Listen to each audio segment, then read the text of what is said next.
There was a guy, he went in the army during the Korean War, and a long time ago. I don't know how many of you were even born before that. I know I wasn't, but no. So anyway, he goes in, his last name begins with a Z, so every time they were passing out something, they ran out, so let's just say his name was Zimmer. So he comes, they're passing out guns, rifles, and they don't have enough rifles.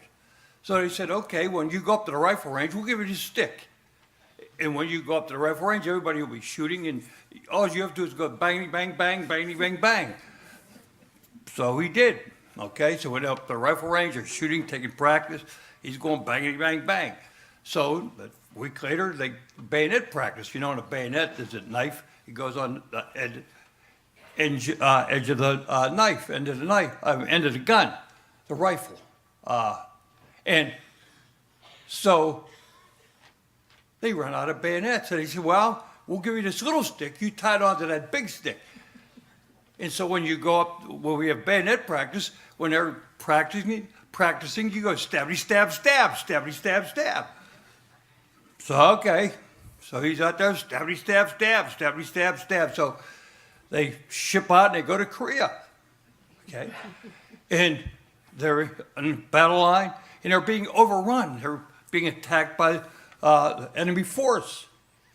And he's going bangity bang bang, bangity bang, and these guys are falling down, and then there's so many of them, they're overrun his position, and he's going stabby, stab, stab, stabby, stab, stab, and these guys keep falling down. Except this one guy keeps on coming, and he's going bangity bang bang, bangity bang bang, guy keeps on coming. He goes stabby, stab, stab, stabby, stab, stab, and he still keeps on coming. Next thing you know, the guy runs over him. When he gets up, man, his helmet's crushed, his arm is bleeding, it's almost hanging off, his clothes are all torn, and he looks behind and he sees his guys, he's going away, and he's going tankety tank tank, tankety tank tank.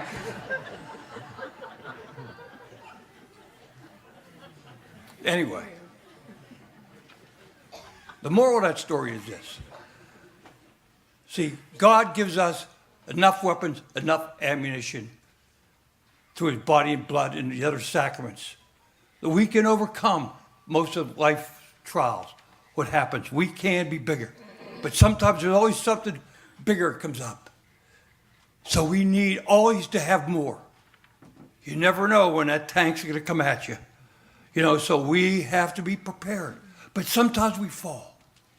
And so this leads me to the idea of confession. It's the forgotten sacrament. We cannot come up to communion if we have a mortal sin in our soul that is not forgiven in a confessional. It's Jesus that forgives you. Remember, it's one of the great sacraments. In John 20, Christ tells the apostles, go out into the world, and whoever sins, you take away, they're taken away. Can you imagine when you come out of confessional, you're a non-sinner. You can say, hey, I don't have any sins, because they're taken away. How wonderful is that? See, all these readings really talk about that, about the end of the world. It's the people without the sins that are going to get into heaven. You don't have to worry about the stars falling down and all this, and the goats on the right side, because you're going to be on the other side. Because you did what God asked you. You sinned, but you didn't want to, but you asked for forgiveness. They were taken away. And when they're taken away, see, you heal. You don't just, ever watch those old cowboy movies and, or war, when they get an arrow in them, but they don't start healing it. They take it out, or break it off or whatever, but it's in there. It doesn't start healing till it's taken out. That's the same thing with sin. It doesn't start healing until it's taken out, because it kind of festers in there, see, and it gets worse. And the soul would get worse. So we have to take the poison out of us. And we do it by going to the divine healer, Jesus Christ. He takes away the sin of the world. So we have to not only Get ourselves to go to confession. I have a good friend over in Elizabeth Ann Seton. He goes once a month. Once a month, he's a graduate of Duquesne. He's in his 70s, and he goes, once a month, he goes. We have to start doing that. We have to get closer to God. And so then we receive his body and blood. We know that grace is really taking shape in us, that we are growing in Christ, and we will be one with him. And at the end of the world, we won't have to worry about any of this, because we will be with God, and we will remain with him forever.